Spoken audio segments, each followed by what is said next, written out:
listening to the PR Wind Down Podcast, the show for public relations professionals who are ready to see real change in the PR industry. We are your hosts, April White and Laura Schooler. Let's get ready to wind down.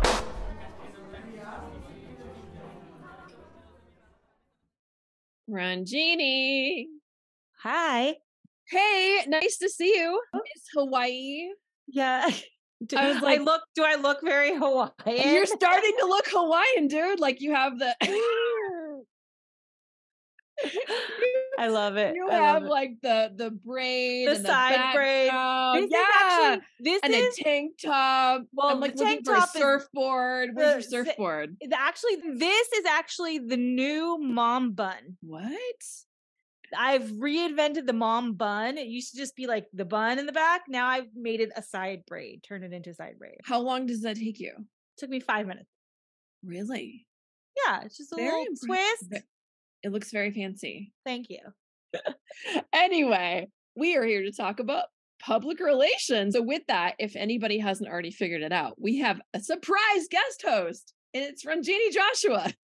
Hello. She is the CEO of Silver Telegram PR agency and the podcast host and author behind the PR Playbook. Yes, thank you. Thank you very much. And we go way back now. Yeah, I think we're old friends now. We're old friends now, right? Yeah. Have to be. Yeah. Okay, good. All right. So our first segment of the day is our PR news, and we are discussing layoffs or hiring. What is the current status of the PR industry? There was it is rough. So with the economy in shaky ground and then continuous whispers of recession, PR News decided to conduct a community poll. Oh. Here are the final results of this poll. 21.7% of agencies are currently laying people off. That's almost a third. 43.5 are still hiring, so almost half are still hiring, but then 34.8%, which is over a third. Is this in tech specifically or agency specifically? What is the specific demographic of this? Even though it's a bit confusing in the tweet because it says with tech layoffs exploding, service jobs are growing, how's your organization or agency doing? So what they're actually asking PR practitioners, maybe not necessarily specific to agencies, but also including communications departments. So I think it's across PR, where are we at? And essentially what they're saying is almost a third are laying people off, under half are hiring still, and then over a third are hiring freeze or a status quo, like holding steady. So it feels like, is this the right time to be buying and selling a home? It kind of feels like, is this the right time to be looking for a job in PR or asking for that big promotion or raise? Probably not. Your job, one thing, but a raise, yeah. Hold up on the raise. You're like, look for a job, don't ask for a raise. Yeah. You might have to take what you can get for a little bit. And I don't know if you're seeing this for your agency in terms of biz dev. Are things slowing? I'm sure they're not slowing to a halt, but no, they're not. Yeah, they're not to a halt. What I'm seeing is, everybody's worried. Like before this call, I mean, we had a little discussion with one of our clients, and so that one's going on pause. A couple weeks ago, we had a discussion with the client, but we were able to kind of fill in their gaps somewhere else. So that was like a conversation we had was, okay, maybe this is not the right thing for you right now, but like, how can we fill in the gaps in other communication areas? So we kind of restructured our campaign with them. So yeah, I think I'm seeing a lot of people really worried about their budget and how to optimize it. And like, how are we supporting lead gen? And that's always a question, but now it's like even more important. Right. Agreed.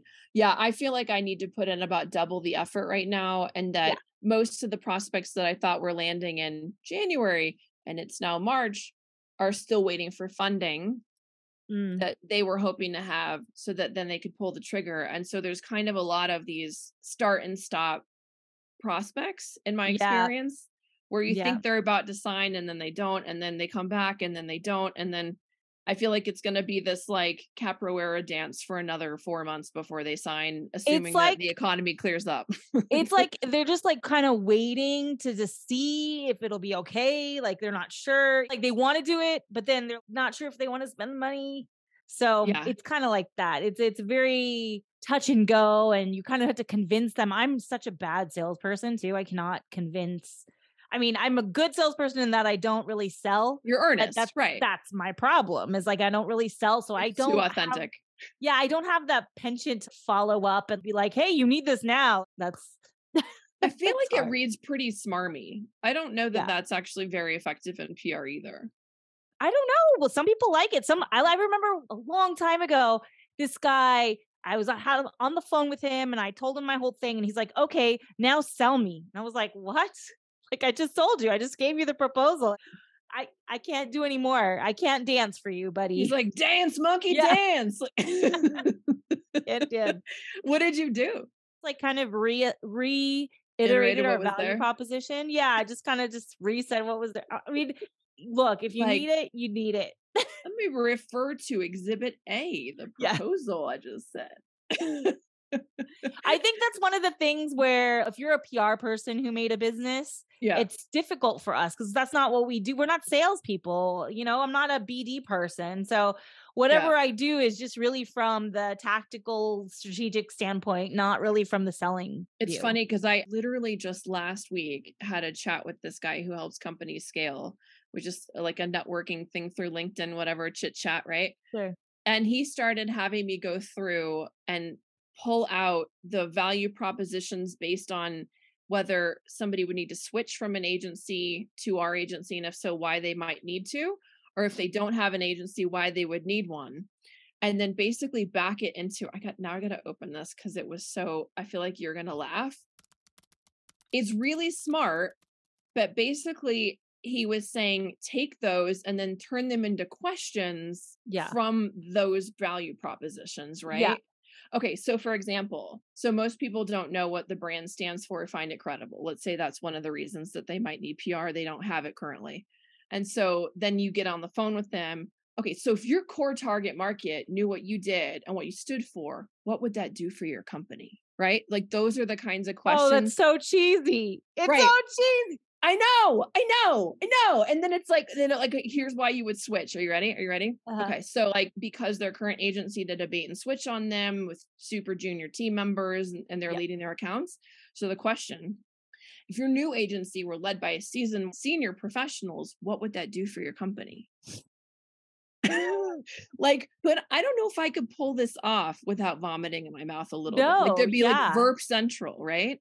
Yeah, it's pretty sad. That's there's got to be a better question. Maybe you're not being creative enough, April.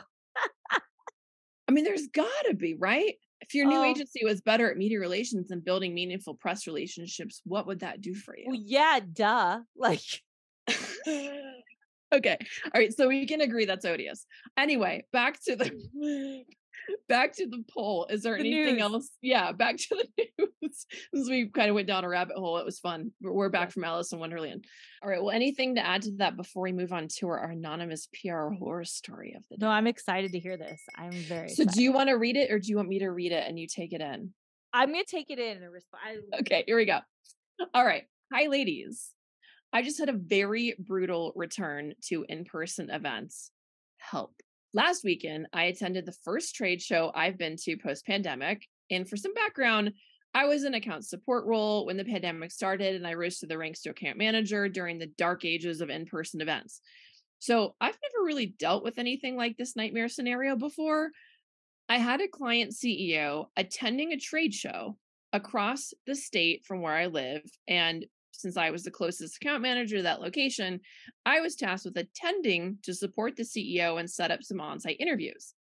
Our CEO was participating in a panel discussion. The company also had a booth, and I set up 3 reporter meetups for Mr. CEO, we'll call him, one for each day of the conference. I felt pretty good about my success in doing that. I was there to facilitate. First meeting time comes, the reporter arrives, the chat goes well, we all leave with a friendly relationship and the promise of Mr. CEO being quoted in an upcoming story. Day 2 comes. My client presents at his panel discussion in the morning. He doesn't say much, but what he does say was excellent. And he's prepared and ready for the next reporter meetup. We're waiting at the coffee shop at the conference center. After we get there and get settled, the reporter emails me. Busy schedule today. Need to rain check. I responded offering to reschedule to set up a call, and I got crickets. I assure the client he hasn't done anything wrong. These things happen. We'll knock it out of the park with the next one. Day 3 comes. Third reporter ghosts us entirely. By now, my client is standing in the cursed coffee stand, convinced he said or did something wrong during the panel discussion and ruined the whole trade show. Oh, God. I'm quite confident this isn't the case, and neither reporter even attended the panel discussion. We left with Mr. CEO feeling defeated and embarrassed, and with me feeling the same. Am I only good at my job over email? How do I make sure? How do I make sure the next trade show I attend goes better for me and my client? It's a Wow. bummer. That sucks. I mean, but you know what? None of that surprised me. That felt very normal for me. Like, Yeah. 1 out of 3, that's what you can imagine, especially, I don't know what trade show it was, but depending on the show, 1 It's out not of bad. 3. Yeah, that's not bad. And did you get coverage from that one? Right. So that would have been something to think about. And then the other thing is, I mean, we do try to reschedule those like for another time. So like Of that course. week, that week is hard because if they were so busy that they couldn't show up, they're not going to respond. So you might have to wait a week to get them. And then did you confirm before the show? That's the other thing. And then I always get their cell phone numbers if I can. So that you can text them or call I them. can text them and be a creep, because the worst case scenario, at least they'll respond via text because Right. you're creeping on them a little bit. But that sounds pretty normal. Like, you should not feel bad. Your CEO, I think if you feel confident, like, hey, this is pretty normal, then the CEO will feel confident, like, oh, okay, it's not me. And just say, we'll make it up. We'll schedule some other interviews, Right. and we'll use your topic as a pitch point for another interview or something like that. Right. My concern with those kinds of things too is how much money did you ask the client to invest in your attendance? Oh yeah, Because if they, and thankfully it sounds like this person was across the state and not across the country, but if they, for example, flew you in for $700-800 and then 3 nights in a hotel, and it's true. another, then you're looking at, I don't know, $2,000 plus per diems, or let's say $2,000 just as an estimate, right? And then it was all for one interview that didn't convert. Like, oh, Well, and also she said, she or he or them said they had a booth. right. So what was there no other media at the show that wanted, like, Right. because I always do that little weird, crazy thing where you're like stalking people's badges and they think Right. you're a crazy person. So, Right. I mean, Like, I oh, don't hey, know. you write for TechCrunch. Right. Can I interest you in coming to the booth of my client? Yeah. Or if you just see them walking by or whatever, Yeah. whatnot. I always tell, Right. when you started that story, I thought it was like somebody who worked for me. Oh no. Oh I mean, no. it sounds like pretty common, Right. but our CEOs know the expectations. I mean, I think that's what it is. Expectation setting beforehand is Right. really That's important. the biggest issue. Right. So So it sounds maybe, like, yeah. it sounds like this guy probably doesn't have a lot of experience with events, or not the PR person, the CEO. Yeah. But that sucks. I would just be like, hey, let's try to follow up and see if we can, or maybe this would be a bold move to have the CEO follow up with the people who didn't show up. Well, it's also usually a best practice to try to smash all those together, so it's not spread over 3 days and you're interrupting his schedule 3 times. Yeah. So that way it doesn't read as such a big issue either, because it's like, oh, cool, one showed up and we talked to them and we get an hour back because Yeah. we only slotted an hour and a half of your time and you talked for 30 minutes. And like, so it Hopefully doesn't. he didn't skip any like customer meetings or something.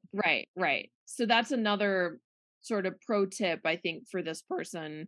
In addition to managing expectations, that probably only a third will actually show up in the end, right? So you don't, and that way you weren't having the client pay out of pocket expenses for 3 days. You're having them pay for 1 day because you smashed it into 1 day. Yeah, exactly. Right. Unless there's other things you need to be doing there and you're doing meetings with them about their branding, or, Right.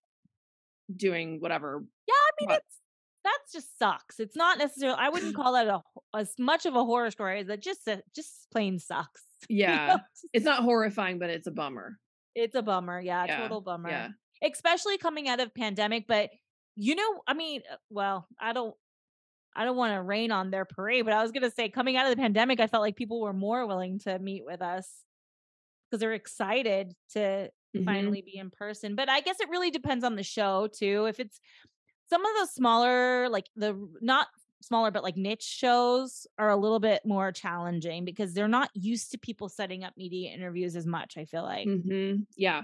Whereas like a CES or an NRF or like a big show like that, it's typical, and then the vertical shows that are a little bit more intimate don't get that kind of attention usually.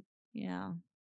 I would follow up with you probably don't have a transcript of the panel. I was going to say, follow up with the transcript of this is what my CEO talked about. Oh, it's a good idea. Here's 3 points of what you might have missed. We'd love to get a phone call with you or something. Yeah. Like that. I like it. Well, what you going to do? You got to make the best of lemonade and lemons. What is it? You got to make lemonade out of lemons. Yeah.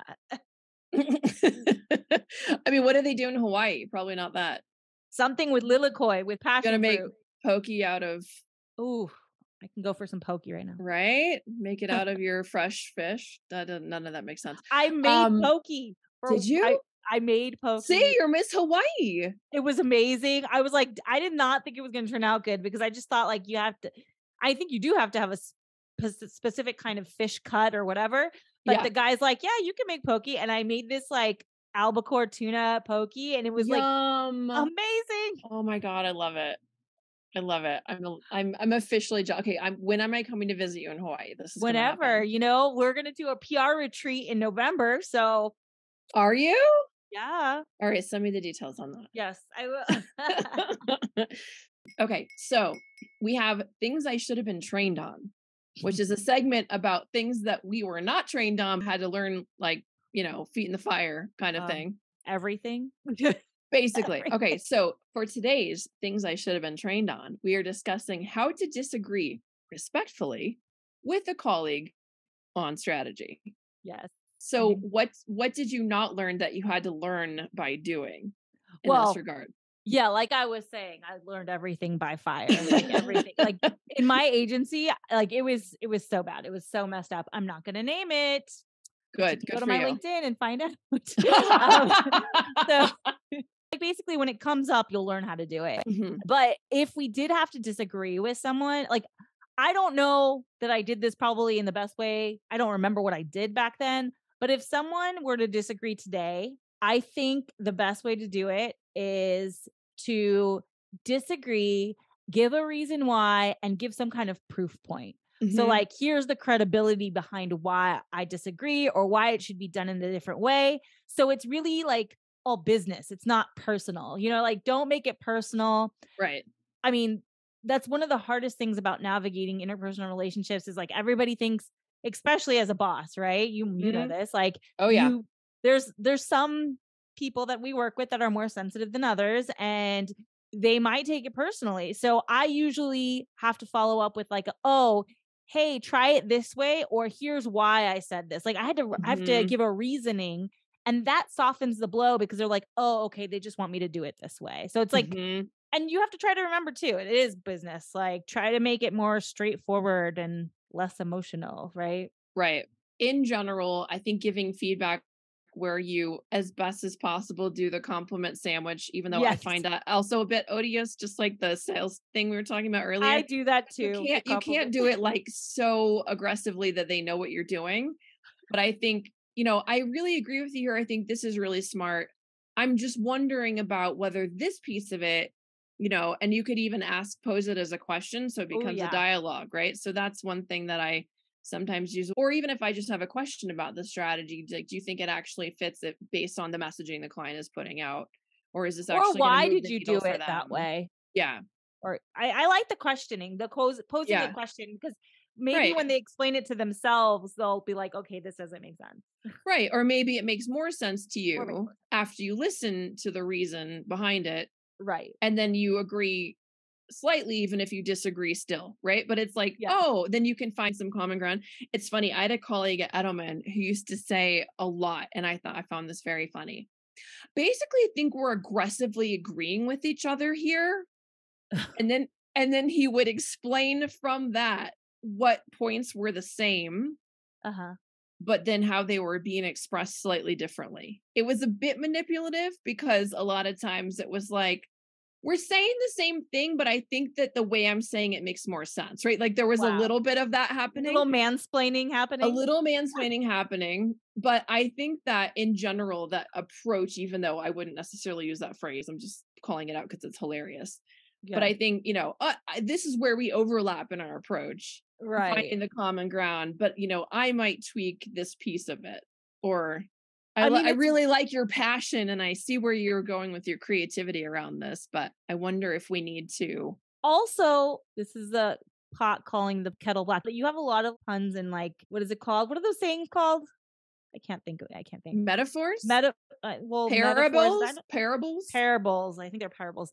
We have a lot of those going on today. I was going to say. Gotta bring it home with a Hawaiian parable. I'm working on it. Okay. All right. Okay. I didn't expect that for next time. Yes. But yeah, I think also like getting on the phone or looking at each other's face is probably better too. Like, I mean, we communicate on Slack all the time. And then sometimes when I read back what I wrote, I'm like, ooh, probably didn't want to say that, or probably didn't mean it like this. It could be taken this way. So sometimes just getting on a Zoom or Google Meet, or now you could do Slack huddle with video. I mean, I just think doing it in person real quick, or even voice, is a little bit easier because you can hear intonation and whatever else. Like you could read their micro expressions too, so if you need to soften it a bit based on the reactions you're getting, or if they're handling it well enough, or if they're not getting it because they look confused, and then you can sort of retool how you said it, kind of thing. Yeah, I feel like we're also sensitive about seeing each other now, because like if we don't have to, let's not do it.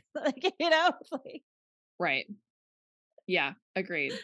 Yeah, it's never fun, but I do think the other thing I would recommend is framing it around why it's best for the client and or the agency and or the team or whatever. So take it out of the personal thing again and say, anytime you give feedback, even this is slightly different, but even when you give personal feedback, if it's couched around, this is why I'm saying it from a place of caring, because I care about you, I care about the team, I care about the client, I care about the results, I care about the agency. And if you put it that way, then it feels less like an attack and more like, hey, I just want to bring out the best in you and in the team, and I'm wondering if we did this, if we would get better results.